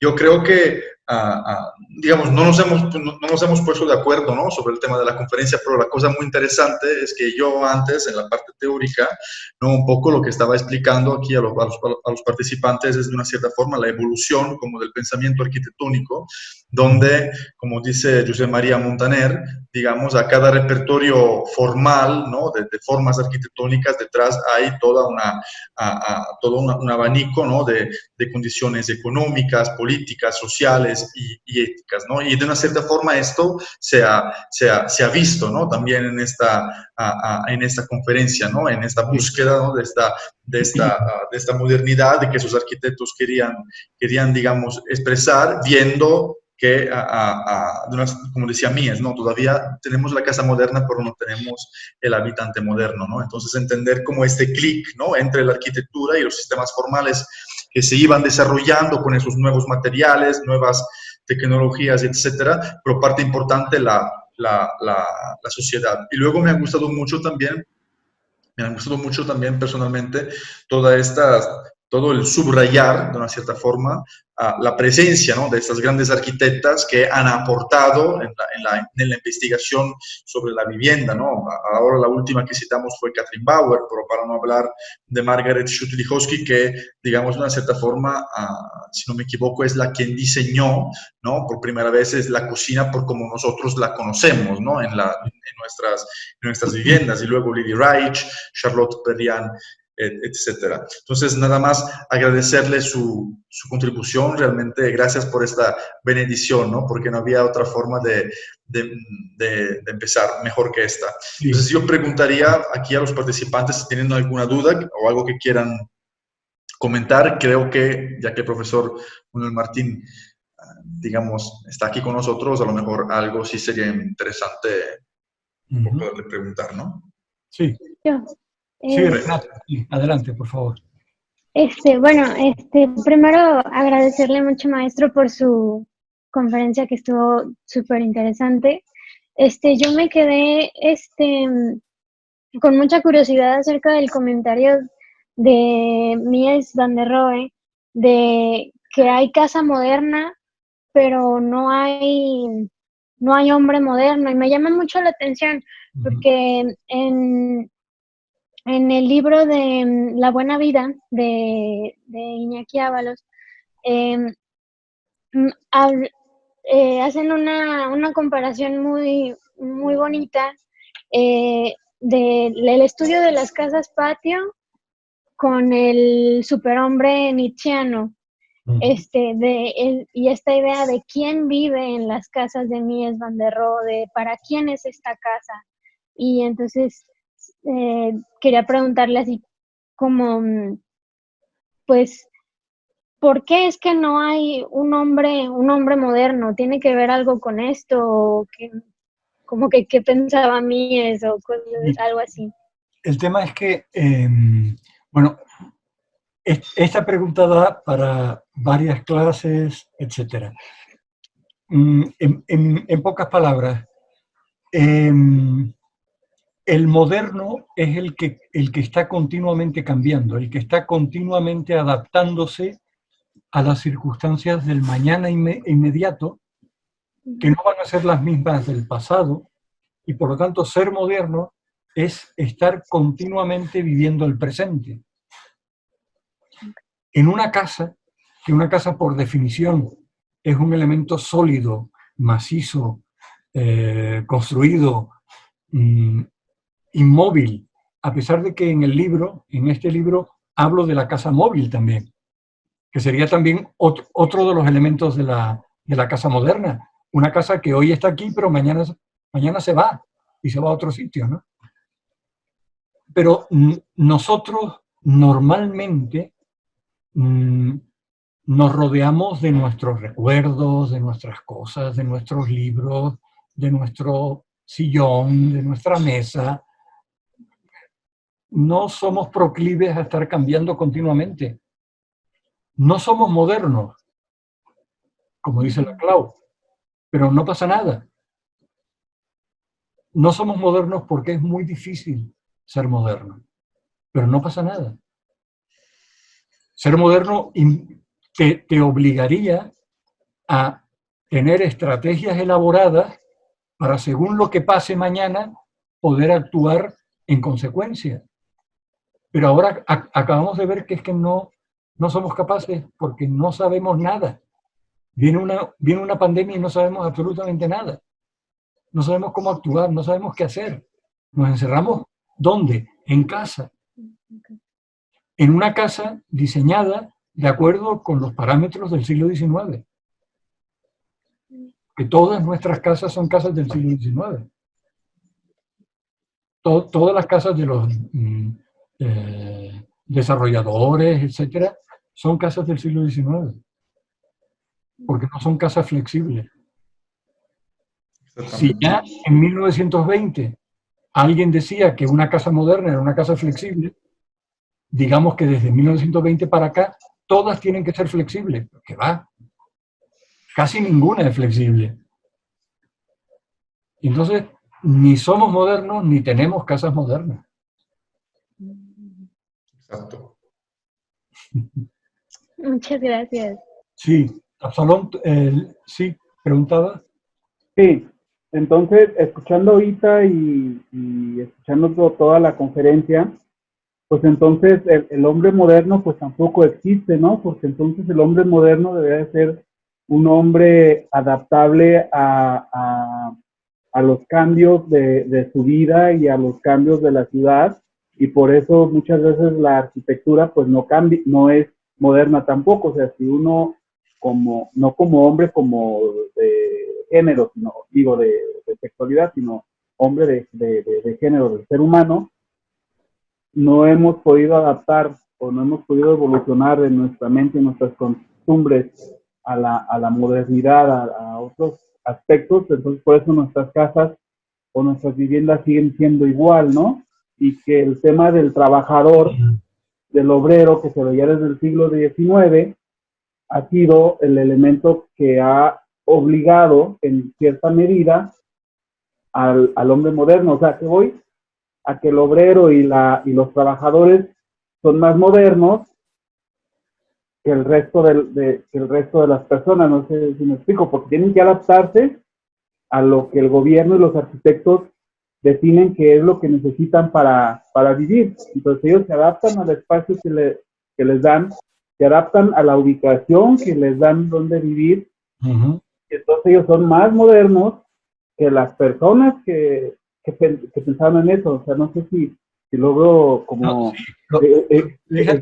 aterrizar más o menos la idea. Bueno, para el comunismo soviético el obrero era el individuo moderno. Para evitar ese problema del hombre, porque ahora yo siempre hablo del individuo, del ser humano, porque si no acaba uno siempre liándose, ¿no? Individuo. Pero fíjate que las casas que los modernos pudieron, que los arquitectos modernos, evidentemente con un apoyo económico, político, social, que permitió esas pocas experiencias, muy pocas, aquellas casas eran casas que, por ejemplo, las comunas soviéticas, eran edificios edificios muy grandes, los pocos que se hicieron, insisto, en donde los individuos vivían, trabajaba en la fábrica tanto el hombre como la mujer. Entonces los hijos los hijos pequeños no podían estar cuidados por los padres. Ese edificio tenía un lugar donde estaban los hijos pequeños. Además había escuelas para los jóvenes. Además, muchos de ellos trabajaban en el lugar donde habitaban. Es decir, ¿de qué estamos hablando? De coworking, de co-living. Es decir, es que por eso digo que no nos estamos inventando nada. Sí. El mercado ahora ha dicho, bueno, co-living, esta es la mía, porque vendo viviendas de 25 metros cuadrados al precio de viviendas de 80. Entonces es un nicho de mercado fantástico, ¿no? Pero el co-living y el coworking Mira esta foto de Rauschenberg. Eso es coworking. Eso es el trabajo en casa. Están trabajando en casa, que evidentemente solo es posible si tienes una dimensión considerable. Pero todo está inventado. Yo tengo la impresión de que todo está inventado. Y cuando venga alguien a decirte, yo inventé algo, yo siempre digo, lo que pasa es que a veces exagero, lo confieso, que si me das una semana, digo de dónde te copiaste. Exagero, evidentemente, porque seguramente lo que has hecho es transformar una idea anterior, lo que decía Álvaro Siza. Pero es bueno saber todo esto que se hizo ya para a partir de ahí continuar investigando. No perder tiempo en investigar lo que ya está investigado, lo que ya está inventado. Y eso en el caso de los arquitectos sí que es importante. Muy bien. Y otra cosa, ¿podría repetir la última frase con la que terminó la conferencia? La casa moderna es el espacio. Se me fue la... No puedo repetirlo porque no lo recuerdo. Ok, está bien. No lo recuerdo. De acuerdo, gracias. José María, sí quería preguntar algo. Sí, yo también, pues primero agradecerle por la plática, muchas gracias. Gracias. A partir de las preguntas que planteaba usted al principio de qué es la modernidad y cómo nos sirve, mi pregunta va más enfocada en un contexto de vivienda latinoamericana y un poco recuperando lo que acaba de decir, de que no nos vamos a sacar nada de la manga, no, ya está todo inventado. ¿Hacia dónde vamos o hacia dónde deberíamos estar poniendo nuestros esfuerzos de iteración para, en cuanto a proponer o una nueva solución de vivienda? Voy a poner un solo ejemplo, un poco en la línea del discurso que yo he ido desarrollando toda esta tarde. Alejandro Aravena y Elemental. Seguramente has estudiado la propuesta que ellos hicieron para el complejo Monroy, que fue una de las razones por la que Aravena tuvo el premio Pritzker, que era hacer media casa. En lugar de hacer una casa, hacer media casa. Finalmente, los habitantes son pobres y no tienen derecho a una casa entera, entonces se le da media casa. Pero están inventando algo. Lo que en México ya se llama el pie de casa no es eso. Lo que han hecho tantas organizaciones no gubernamentales en 30 y 40 años pasados no es justamente empezar por algo pequeño y luego continuar a medida que tengas más posibilidades ampliando tu casa. Yo lo que creo es que lo que hay que hacer es estudiar la arquitectura latinoamericana, porque en América Latina, y pongo otro ejemplo, el caso de las cooperativas de vivienda en Uruguay, que son un modelo mundial, que se está repitiendo en prácticamente, no en todos, en muchos países de África. Ese modelo es un modelo exportable de América Latina al mundo, porque es un modo de gestionar la vivienda muy cercana a los ciudadanos. Entonces, en el libro que citó, yo creo que lo llegaste a citar,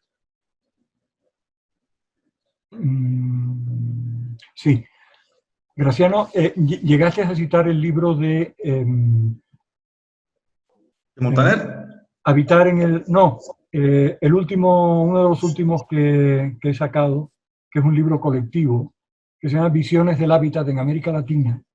Ah, sí, lo he citado leyendo el currículum. Exacto.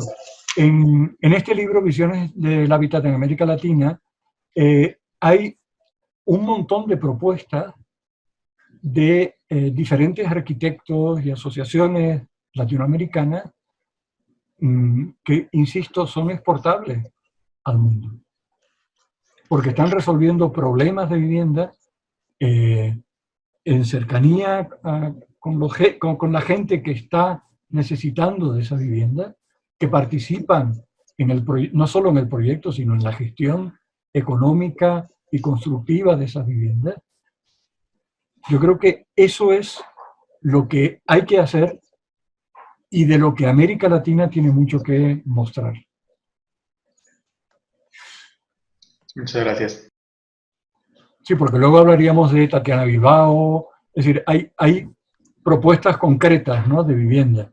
Pero yo entiendo que ya hay suficiente cuerpo teórico y práctico en toda América Latina para poder conformar un cuerpo de conocimiento válido en todo el mundo.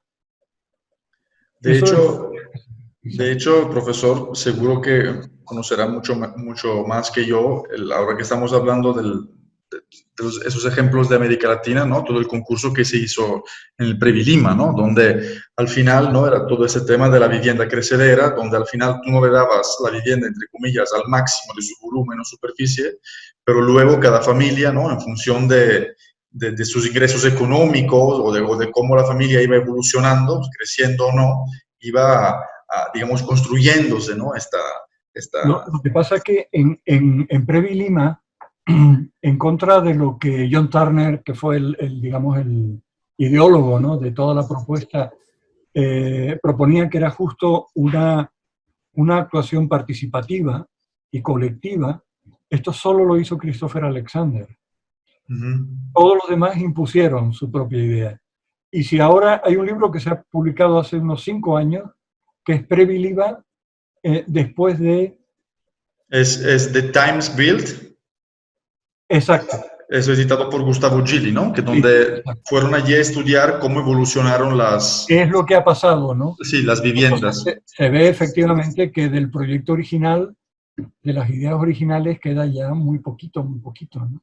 De hecho nos comentaba, ahora no me acuerdo de quién lo escuché, ya es tarde, pero nos comentaba un arquitecto que muy apasionado, ¿no?, por el concurso Previlima, que un día se fue allí a pasear con otros arquitectos de Lima, y él, claro, quería ver cómo habían evolucionado y montaron como el juguete a ver si adivinas cuál es la de Van Eyck, cuál es de Stirling, cuál es de Candilis, Josie Kibbutz, etcétera, ¿no?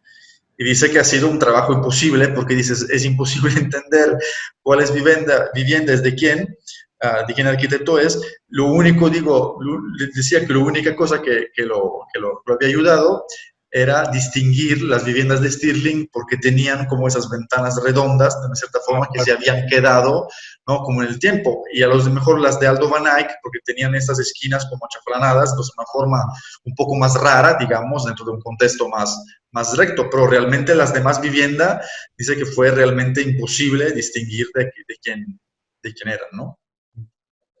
Sí, no, realmente sucede igual con las de Teodoro González de León aquí no recuerdo el lugar, es al sur de Guadalajara, que son muy interesantes, tiene un sistema constructivo de elementos prefabricados muy interesantes, pero claro, ahora ya creo que de las cientos de viviendas que había, hay 2 o 3 que se conservan tal como eran originalmente, ¿no?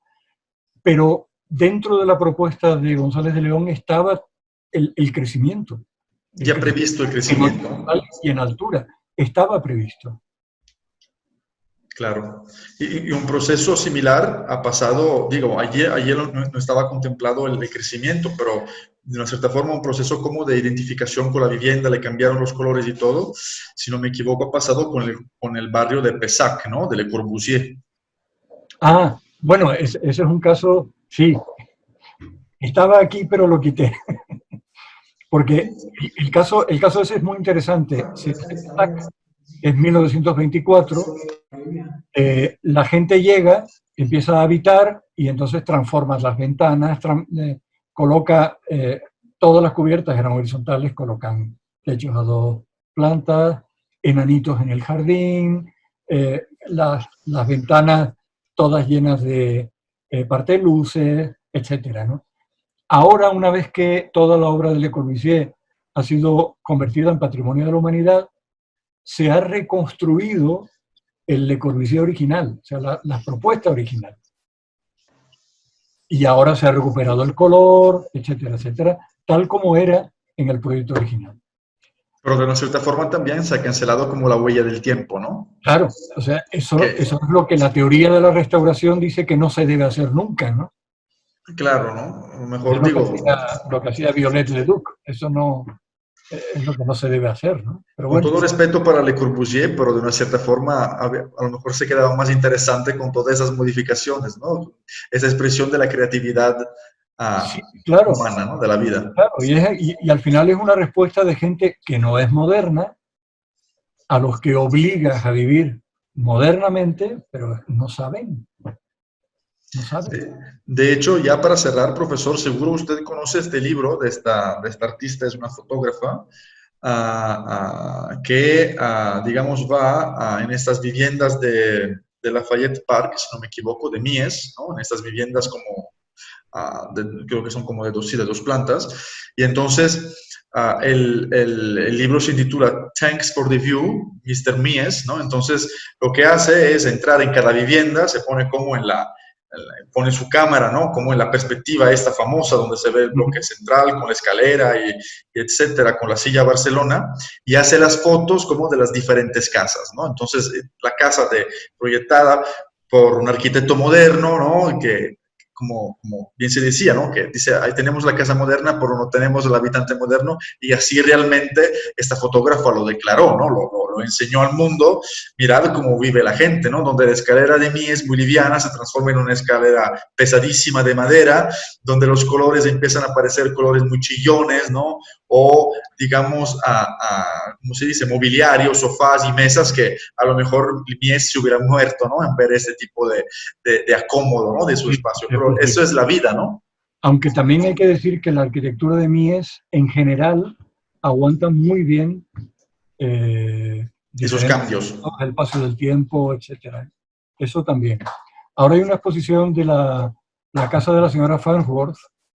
Es una exposición pendiente, no se ha podido inaugurar por la COVID, en donde lo que se ha hecho es, y yo creo que es muy interesante, en lugar de esos interiores con los muebles de Mies, que es tal como está expuesta la casa y tú vas a visitarla y la encuentras tal como imaginó Mies, es la casa tal como la habitó la señora Farnsworth, con los muebles de la señora Farnsworth.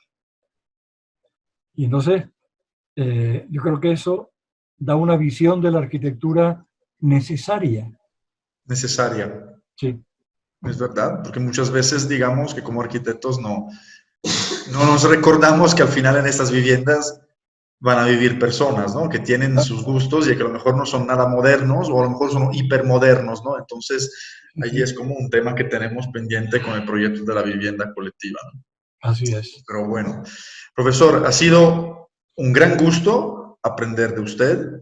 Espero, espero poder tener ocasión, ¿no? De tener más bueno, pláticas. Graciano, yo estoy aquí, quiero decir que...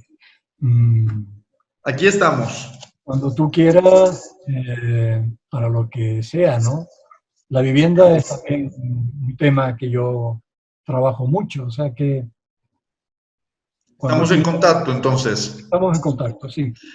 Muchísimas gracias por su tiempo y qué bien que pudo participar. Ha sido un placer. Muy bien, muchas gracias. Gracias. Hasta luego. Sigan cuidándose, por favor. Buenas noches. Que estén bien.